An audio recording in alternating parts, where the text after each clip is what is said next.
Hello friends, आजच्या व्हिडिओमध्ये सामान्यज्ञान या टॉपिकवर महत्त्वपूर्ण प्रश्न आपण बघणार आहोत। पीडीसीसी एक्झाम आणि जीएमसी संभाजीनगर आणि बाकी सर्व सेवा एक्झाम करता आजचा व्हिडिओ अगदी खास असेल। व्हिडिओ काळजीपूर्वक बघा, ज्या गोष्टी इम्पॉर्टंट वाटतील त्या नोटबुकमध्ये नोट डाऊन करून घेऊ शकता। पहिला प्रश्न आहे, दलित उद्धारासाठी धर्मांतराचा मार्ग कोणी स्वीकारला? योग्य उत्तर आहे ऑप्शन क्रमांक 4 डॉक्टर बाबासाहेब आंबेडकर यांनी। प्रश्न आणि उत्तर मी तुम्हाला लगेचच सांगेल, कारण की परीक्षेला खूप कमी दिवस आहे, तर कमी वेळात जास्त प्रश्न आपल्याला सराव करायचे। तुम्हाला जर ऑप्शन रीड करायला टाइम हवा असेल तर तुम्ही व्हिडिओ पॉज करून ऑप्शन स्वतः रीड करू शकता आणि त्या प्रश्नाचं उत्तर खाली कमेंट करू शकता। पुढील प्रश्न आहे, डॉक्टर आंबेडकरांनी 1920 साली कोणते वृत्तपत्र सुरू केले? तर ते आहे ऑप्शन क्रमांक 3 मूकनायक। प्रश्न 3, शाहू महाराजांचे जन्मस्थान कोणते? तर कागल हे शाहू महाराजांचे जन्मस्थान आहे। पुढील प्रश्न, महात्मा फुले यांचे मूळ आडनाव काय होते? तर ते होते गोरे, म्हणजेच ऑप्शन क्रमांक 1।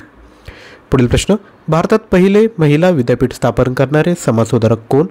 तर ते आहेत महर्षी कर्वे। पुढील प्रश्न, आनंदीबाई या विधवेशी कोणी विवाह केला? तर तो केला आहे ऑप्शन क्रमांक 4 महर्षी कर्वे यांनी।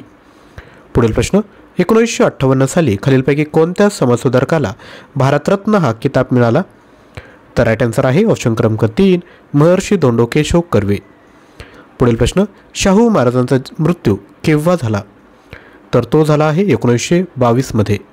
पुढील प्रश्न, छत्रपती शाहू महाराजांना राजर्षी ही बहुमानाची पदवी कोणाकडून देण्यात आली? योग्य उत्तर आहे ऑप्शन क्रमांक 2 कुर्मी क्षत्रिय संमेलन कानपूर यांच्याकडून। पुढील प्रश्न, थॉट्स ऑन पाकिस्तान या ग्रंथाचे लेखक कोण आहेत? तर थॉट्स ऑन पाकिस्तान या ग्रंथाचे लेखक आहेत डॉक्टर आंबेडकर। पुढील प्रश्न, प्राथमिक शिक्षण सक्तीचे असावे असे म्हणणारे पहिले भारतीय कोण? तर ते आहेत महात्मा फुले। पुढील प्रश्न, महात्मा फुले यांच्यावर कोणत्या विचारवंतांचा प्रभाव होता? तर तो होता थॉमस पेन यांचा। विद्यार्थी मित्रांनो, एक रिक्वेस्ट आहे, जर तुम्हाला डेली करंट अफेअर्सची प्रॅक्टिस करायची असेल तर आपण एक नवीन यूट्यूब चॅनल तयार केलं आहे, ज्याचं नाव आहे डेली करंट अफेअर्स। त्याला तुम्ही जॉईन करू शकता, लिंक डिस्क्रिप्शन बॉक्समध्ये दिली आहे। त्याचा फायदा काय होईल की डेली बेसिसवर तुम्हाला जे व्हिडिओ आहेत व्हिडिओचे नोटिफिकेशन भेटेल। आपण त्यामध्ये मुख्यत्वे रील्स बनवत असतो 1 ते 2 मिनिटाचे, आणि प्रश्न त्यामध्ये 5 कव्हर करत असतो। तर डेली बेसिसवर जर तुम्ही प्रॅक्टिस केली तर परीक्षेत तुम्हाला नक्की फायदा होईल। तर लगेचच त्या चॅनलला सबस्क्राईब करायचे, लिंक डिस्क्रिप्शन बॉक्समध्ये दिले आहे। पुढील प्रश्न, तर या प्रश्नाचं उत्तर आहे थॉमस पेन। पुढील प्रश्न, महात्मा फुले यांचा जन्म कोठे झाला? तर तो झाला आहे पुणे या ठिकाणी। पुढील प्रश्न, गोपाळ गणेश आगरकरांचा जन्म कोठे झाला? तर तो झाला आहे टेंभू या ठिकाणी। पुढील प्रश्न, केसरीचे पहिले संपादक कोण होते? तर ते होते गोपाळ गणेश आगरकर। पुढील प्रश्न, अनाथ बालिकाश्रम कोणी स्थापन केला? तर तो केला आहे महर्षी धोंडो केशव कर्वे यांनी। पुढील प्रश्न, महर्षी कर्वे यांचा जन्म कोठे झाला? तर तो झाला आहे शेरावली या ठिकाणी। पुढील प्रश्न, पुणे करारावर कोणी स्वाक्षऱ्या केल्या? तर त्या केल्या आहेत गांधीजी आणि आंबेडकर यांनी। पुढील प्रश्न, 1946 साली पीपल्स एज्युकेशन सोसायटीची स्थापना कोणी केली? ती केली आहे डॉक्टर बाबासाहेब आंबेडकर यांनी। पुढील प्रश्न, लोकहितवादीचे पूर्ण नाव काय आहे?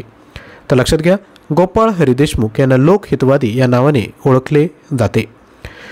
पुढील प्रश्न, शिका, संघटित व्हा आणि संघर्ष करा ही घोषणा कोणी दिली?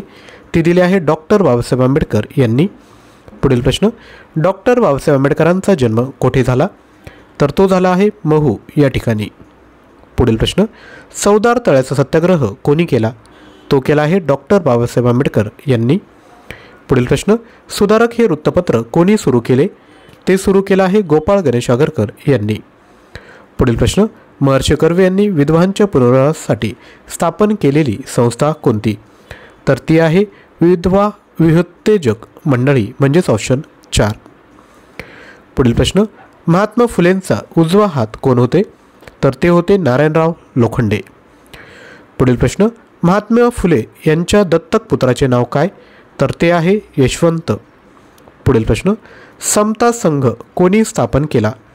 तर समता संघ हा महर्षी कर्वे यांनी स्थापन केला आहे। पुढील प्रश्न, ज्योतिबा फुले यांच्या मृत्यूनंतर प्रसिद्ध झालेला त्यांचा ग्रंथ कोणता? तर तो आहे सार्वजनिक सत्यधर्म। पुढील प्रश्न, मुलींसाठी पहिली शाळा कोणी सुरू केली? तर ती सुरू केली आहे महात्मा फुले यांनी। पुढील प्रश्न, इष्ट असेल तर बोलणार व शक्य असेल ते करणार असे विधान करणारे समाजसुधारक कोण? तर ते आहेत गोपाळ गणेश आगरकर. पुढील प्रश्न, छत्रपती शाहू महाराज कोणत्या संस्थानाचे राजे होते? तर ते कोल्हापूर संस्थानाचे राजे होते. पुढील प्रश्न, सत्यशोधक समाजाची स्थापना कोणी केली? तर ती केली आहे महात्मा फुले यांनी.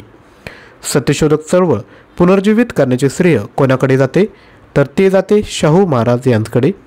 पुढील प्रश्न, डॉक्टर बाबासाहेब आंबेडकरांनी बौद्ध धर्माची दीक्षा कोणत्या ठिकाणी घेतली? तर ती घेतली आहे नागपूर या ठिकाणी. विद्यार्थ्यांनो, अजून प्रश्न बघायचे त्यापूर्वी छोटीशी आपल्याला ॲडव्हर्टाइजमेंट. जिल्हा मध्यवर्ती बँक याकरता 19,000 प्लस MCQ तयार केले आहेत. प्राईज आहे 499. परंतु जर तुम्ही आज परचेस केलं तर तुम्ही कुपन कोड यूज करू शकता PDCC 100. 100 रुपये डिस्काउंट भेटेल. मटेरियल फक्त 399 रुपयामध्ये भेटेल. तुमच्या स्क्रीनवर डिटेल आहे ते सर्व मटेरियल तुम्हाला PDF स्वरूपात भेटेल. सोबत 250 प्लस ऑनलाईन टेस्ट देखील यातच आहे. ॲप डाउनलोड करा, त्यामध्ये कंटेंटमध्ये जाऊन फ्री टेस्ट सॉल्व करा, फ्री डेमो बघा आणि त्यानंतर हा कोर्स परचेस करायचा आहे. तसेच GMC छत्रपती संभाजीनगर आणि मुंबई याकरता देखील 18,000 प्लस प्रश्नांचे PDF फाईल आपल्याकडे आहेत. टॉपिक वाईज आहेत. ॲप डाउनलोड करायचं, त्यामध्ये जाऊन आपण कोर्स बघायचा आहे. 250 प्लस ऑनलाईन टेस्ट यात देखील तुम्हाला भेटून जाईल. दोन्ही मटेरियल जर PDF स्वरूपात हवं असेल तर आपण 93 56 25 60 34 यावर व्हॉट्सअप करू शकता. तसेच 200 प्लस 250 प्लस ऑनलाईन टेस्ट आपण तयार केल्या आहेत. यामध्ये 2500 प्लस प्रश्नांची तयारी होऊन जाईल. प्राईज आहे 250 फक्त. मल्टिपल अटेम्प्ट या ठिकाणी आपण प्रोव्हाइड केले आहेत. टायमर देखील आहे. सगळ्या एक्झामसाठी हे मटेरियल अगदी हेल्पफुल असणार आहे. परचेस केलं नसेल तर लगेचच परचेस करा. यामध्ये तुम्हाला बँकिंग अवेअरनेस आणि कृषी व ग्रामीण अर्थव्यवस्था या नव्याने टेस्ट देखील ॲड करण्यात आलेल्या आहेत. यापैकी कोणतंही मटेरियल हवं असेल तर व्हॉट्सअप करा किंवा ॲप डाउनलोड करून त्या थ्रू मटेरियल परचेस करू शकता. पुढील प्रश्न, डॉक्टर बाबासाहेब आंबेडकरांचा मरणोत्तर प्रकाशित झालेला ग्रंथ कोणता?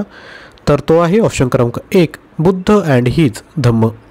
नेक्स्ट, डॉक्टर आंबेडकरांनी धर्मांतराची घोषणा कोठे केली? ती केली आहे येवला या ठिकाणी. येवला हे पैठणींसाठी ओळखले जाते. पुढील प्रश्न, सयाजीराव गायकवाड यांच्या मदतीतून डॉक्टर बाबासाहेब आंबेडकरांनी कोणते वर्तमानपत्र काढले? तर ते आहे बहिष्कृत भारत म्हणजेच ऑप्शन 2.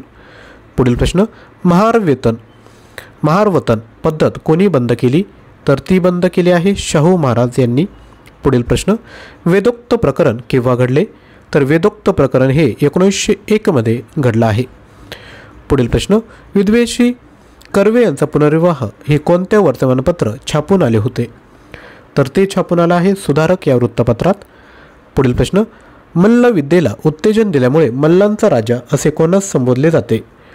तर ते शाहू महाराजांना संबोधले जाते. पुढील प्रश्न, डॉक्टर बाबासाहेब आंबेडकरांनी कोणत्या वर्षी बौद्ध धर्माचा स्वीकार केला? तर तो केला आहे 14 ऑक्टोबर 1956 या वर्षी. पुढील प्रश्न, डॉक्टर बाबासाहेब आंबेडकरांनी मूकनायक हे वृत्तपत्र कोणाच्या मदतीने सुरू केलं? तर ते सुरू केलं आहे शाहू महाराजांच्या मदतीने. आणि विद्यार्थी मित्रांनो, व्हिडिओला लाईक केलं नसेल तर लाईक लगेचच करा आणि ज्यांना शक्य असेल ते थँक्यू खाली कमेंट करू शकता. पुढील प्रश्न, भारतीय राज्यघटनेचे आणि संविधानाचे शिल्पकार असे कोणास म्हटले जाते? राईट आन्सर आहे ऑप्शन 4 डॉक्टर बाबासाहेब आंबेडकर. पुढील प्रश्न, प्रथम सामाजिक सुधारणा या विचारांचा समाजसुधारक खालीलपैकी कोण? तर ते आहेत गोपाळ गणेश आगरकर. पुढील प्रश्न, कोणत्या विद्यापीठाने धोंडो केशव कर्वे यांना 1952 मध्ये D.Litt पदवी दिली? तर ते आहे बनारस विद्यापीठ. पुढील प्रश्न, शाहू महाराजांनी कुलकर्णी वतने केव्हा नष्ट केली? तर ती केली आहे 1918 मध्ये. पुढील प्रश्न, भारतीय संसदेमध्ये हिंदू कोड बिल प्रथम कोणी सादर केले? तर ते केलं आहे डॉक्टर आंबेडकरांनी. पुढील प्रश्न, शेक्सपियरच्या हॅमलेट नाटकाचे मराठीत विकार विलसित असे भाषांतर कोणी केले? तर ते केलं आहे गोपाळ गणेश आगरकर यांनी. तर विद्यार्थी मित्रांनो, अशा पद्धतीने आपण 50+ प्रश्न या ठिकाणी बघितले आहेत. जर तुम्हाला अजून प्रश्न हवे असेल तर आपण खाली कमेंट करू शकता. या टॉपिकवर अजून प्रश्न घेऊन येऊयात आपण. जर तुम्हाला मटेरियल हवं असेल तर लगेचच ॲप डाउनलोड करून परचेस करायचं आहे किंवा व्हॉट्सअपला PDF पाहिजे असेल तर 93 56 25 60 34 व्हॉट्सअप करा. जर तुम्हाला प्राईस जास्त वाटत असेल तर 250 रुपयाच्या ऑनलाईन टेस्टचं हमखास तुम्ही घेतल्या पाहिजे. या ठिकाणी फुल लेंथ टेस्ट आहेत. 250 प्लस ऑनलाईन टेस्ट म्हणजे विचार करा, 1 रुपयाला 1 टेस्ट तुम्हाला भेटते, म्हणजे त्यापेक्षा कमी किमतीमध्ये टेस्ट भेटते. त्या ठिकाणी टायमर आहे, मल्टिपल अटेम्प्ट आहेत, टेस्ट सबमिट केल्यानंतर रँक. 1 रुपयाला 1 टेस्ट, काही प्रॉब्लेम नाही, तर लगेचच परचेस करा. व्हिडिओ आवडला असेल तर लाईक शेअर सबस्क्राईब करा. व्हॉट्सअप ग्रुप आहे त्याला जॉईन करा. जे नवीन यूट्यूब चॅनल आहे डेली करंट अफेअर्स त्याला देखील आपण जॉईन लगेचच करून घ्यायचं आहे. थँक्यू.